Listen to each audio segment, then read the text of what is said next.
Alright, so this is the SCHMIDT SOHN pressure cooker and air fryer combo. This is what it's going to look like on the inside. This is a just finished chicken. So first for the pressure cooking, you're going to drop this lid onto it, turn it to the left, and I'll put it over the lock.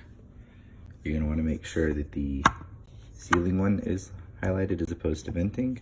You'll use venting after it's finished, but you want it to be sealed for it to build up pressure. You need to open it. There's a button right here that has to be pushed so it doesn't accidentally get opened while it's full of steam.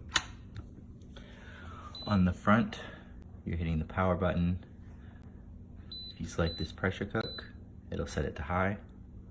You also have the option to slow cook with this one, keep warm, make rice, or delay, or make yogurt, or adjust the pressure level. And then you're just gonna set your time and hit start.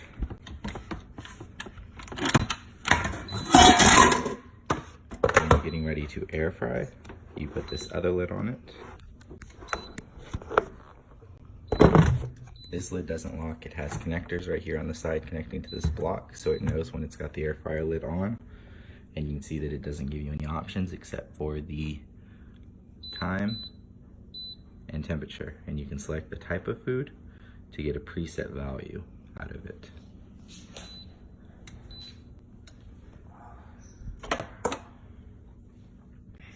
And so for the chicken, it's about 22 minutes of the pressure cooker. This is 17 minutes of the air fryer at 400 degrees, and this is a blackening spice, which is why you see it darker here on the top.